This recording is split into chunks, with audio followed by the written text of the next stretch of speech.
With the help of this function, the stock can be counted directly in the RETAIL7 app. Thus, a digital inventory is stored and can be updated at any time. The management console provides an overview of all inventory data. Open the Stock Management menu. This menu provides an overview of all the functionalities of a RETAIL7 app regarding stock management. With these functions, the stock of registered items can be configured in the RETAIL7 POS system.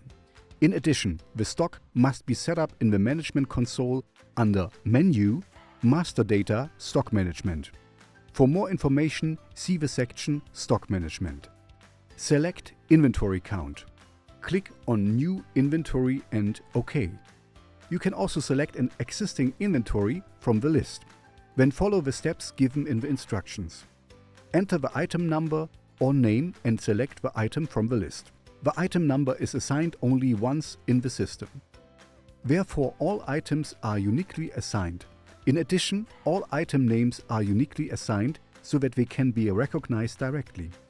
If no item appears in the list, it is not activated for stock management. To do this, configure the respective item in the management console. For more information, see the stock management section. Enter the amount of a counted item.